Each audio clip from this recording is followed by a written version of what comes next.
Hi friends, it's UrsulasRevenge, and today we have a brand new blog post.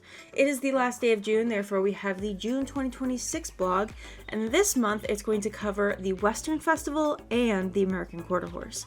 So what's interesting for me about the blog post is that they're turning more into kind of like teasers of what to come and not recaps of what just happened this month. So I'm not sure why the change. I guess people just want to know more about what's coming and less about what just happened, so I guess that does make sense.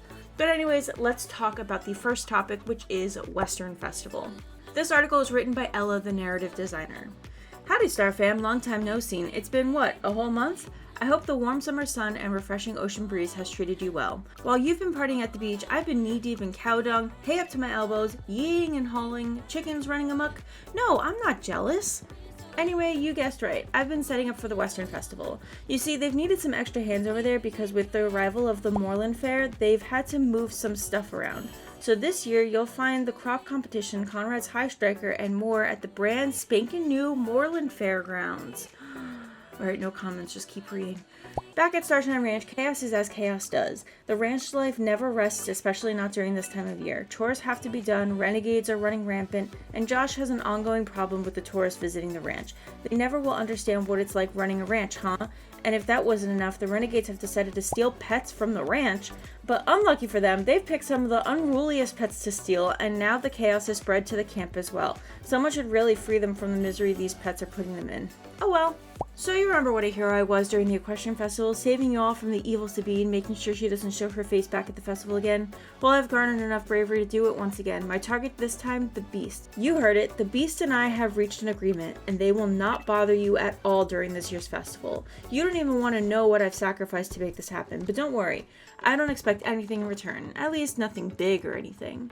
Anyway, speaking of golden rewards, our dear Gary Goldtooth is back at the ranch like always, but it seems the rules have changed a bit this year. Instead of keeping the gold you collect yourself, Gary is tracking all of your gold and giving out rewards when certain amounts of gold have been collected. I hope you like your hats and lots of them.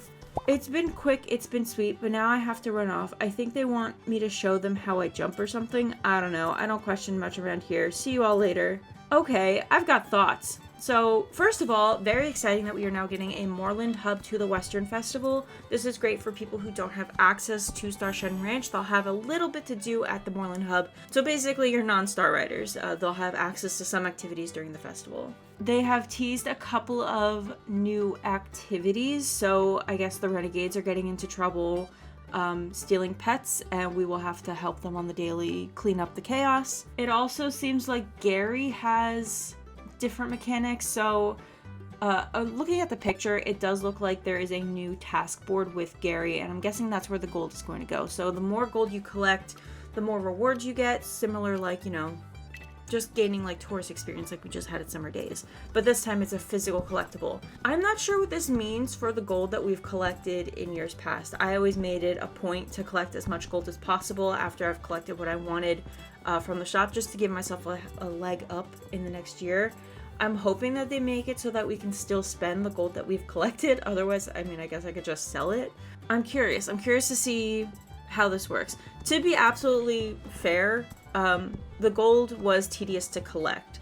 So it did feel like in order for you to get all of the gold rewards, like all of the chicken pets, you had to seriously grind. I never got all of the pets.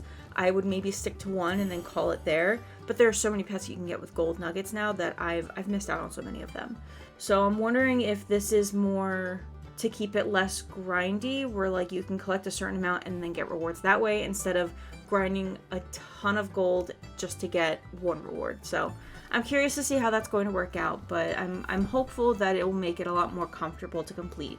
While the article doesn't go too deeply into what is returning, they just mentioned that chores still have to be done, the renegades are still running rampant. And they did say that Josh has an ongoing problem with the tourists visiting the ranch. And I'm wondering if the ongoing problem is sort of like the quest for the event, sort of like we had the Sharkler.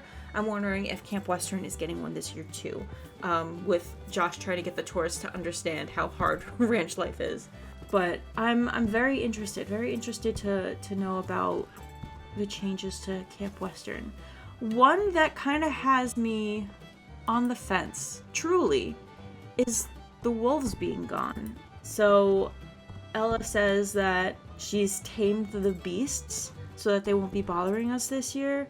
I know that it has been a struggle for a lot of people that they didn't really like Camp Western because of the wolves, or they one year lowered the amount of wolves and now they're getting rid of them entirely. Personally, for me, I thought that the wolves added a fun challenge that some of the other events don't have. Towards the end, it got a little annoying to the point where, like, I just don't go to Fir Grove and Starstone Ranch, like, ever anymore, because part of me is like, oh, I don't want to deal with the wolves, even though I know that they're not there anymore. I think I'm still going to miss them, though, because they did add, like, a fun challenge. It just kind of got tiring over the length of the event. But anyway, I'm not sure. I'm not sure how I'm going to feel about that until I actually play Camp Western and see how it feels. So I suppose see how that feels in a couple of weeks. Now, I didn't expect Camp Western to start for, like, another month. Only because, like, you know, usually they do, like, a month between events. But I guess with them being in the blog post, that means that it's coming up in July. And I forgot to even talk about the last line here. I think they want me to show them how I jump or something. Now, at first I was like, oh, that would be weird if they put show jumping at Camp Western. But what if they're not putting show jumping at Camp Western? What if they're teasing that their next project is to work on realistic show jumping? Food for thought. Speculation, fully speculation. I could be going crazy, but I'm just saying. What if it's not that? They said as much in one of the other blog posts that were like, oh, it's not fully backburnered, but we need time to work on it. Maybe show jumping? Maybe?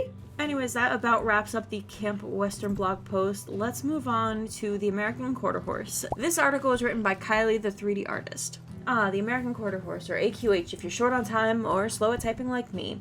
What an icon, and rightly so. As with every horse I work on, the more I research the breed, the more I fall in love with it. With this particular breed, it also had me daydreaming about living that ranch life. Crisp early mornings, oh, who am I kidding? But let's continue to dream anyway. Wide open spaces, the smell of hay and horses and other things we don't need to include here. Your trusty and hardworking pal saddled and ready to go. He's eager to please, hurting for the love of it. It's in his blood. He was born for this. Skidding to a theatrical halt, dirt spraying in a wave of showmanship. What a cool horse. So naturally, I was excited to work on this remake. Also, I do enjoy a spot of Western anything. When starting a new horse, setting everything up in our game editor is always wonderfully wonky at the start and never ceases to disappoint. It is the crucial point before the horse has its own custom animations and skinning where the real magic happens. It's a bit like trying to wear a non-stretch, skin-tight catsuit with a matching form-fitting face mask that was tailor-made for someone else who is definitely not your twin. Did that make sense, or was that just as frightening as it was confusing? In any case, here's a much simpler explanation.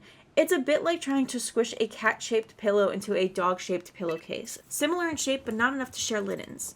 That first implementation always hits just right. Chef's kiss. Briefly known as Snorse for obvious reasons, wearing the Criollo suit at the start as to not be naked round them kids. Later, after things got sucked back into place and our trusty ranch hand got his own custom outfit, he was aptly appointed Muscle Bob Buff Pants by me. If you know, you know. We went for a stock-type body conformation. Our AQH is a working horse, athletic, agile, and easy on the eyes. On the animation side, we included fan favorites like the sliding stop and the spin, since they are a hallmark of the breed and would be a crime to leave out. We were also careful not to have the head carriage too low. This mount is expertly trained and has a positive outlook about life on the range.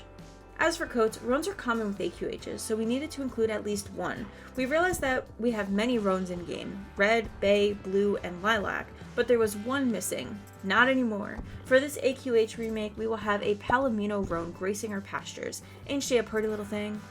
For previous AQH, we had a really pretty mane that I wanted to remake in 3D since the last one was a 2D texture with an alpha.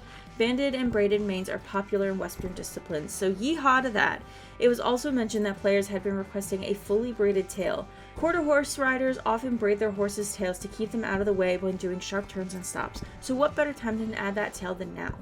I would love to showcase more, but my brief was to write a teaser, not an expose. I hope I managed to do just that, and fingers crossed when you, the players, get your hands on our latest baby, you'll appreciate the love that our team put into this snazzy steed. Happy trails to you.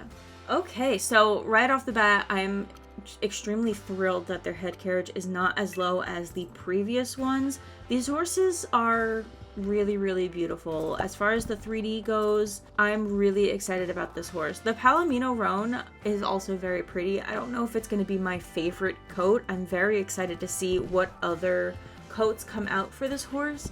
But as far as their model goes, I think they're really, really pretty. I'm excited to try them out for myself in game. I wound up deciding to skip out on the Brabant because they just weren't my type of horse. Generally, quarter horses and like Western horses typically aren't my cup of tea either. However, even though Star Stable kind of like has them as a Western horse, they are a very versatile breed that do a lot of different disciplines. I really want to see what other colors they come out with. So these horses don't come out for another 3 weeks. They're supposed to, I believe, come out on July 22nd. So we've got some time before we see these guys in game, so I'm sure Star Stable will kind of slowly release the colors as they do before they release. Typically they'll release like a teaser video like a day or two before, so like that Monday or Tuesday. By then we should see all of the coat colors, but I'm sure as we're leading up to them they'll kind of like give us one or two as they go, which has kind of been happening. They've been sneaking them in. So right now we know one, but I'm really excited to see what other coat colors come out. Truthfully, I'm not sure what color coat I would truly want for them. In my stable, I have one of the AQHs. I think it's a Grello Dun. I love her. She was one of the first horses that I bought. Her name is Grey Willow. But I don't know if I would want another Grey Willow. I love her exactly the way she is. So, I don't know. I guess I'll just have to see what coat colors come out with them. But yeah, as far as this 3D rendering goes, it's stunning. I'm really looking forward to seeing this horse in game and giving it my full thoughts and opinions and testing it out for myself. Well, anyways, that was all that was included in the blog post today. If you enjoyed this video, make sure to leave a like, subscribe, and turn on the notification bell so you never miss another video like this. I do try to cover every Wednesday update and more. Let me know what you think. How excited are you for Camp Western? What do you think about them removing the wolves? What do you think about the upcoming American Quarter Horse? And what colors do you want them to be? We'll discuss that all in the comments, and I will see you all in the next video. Bye!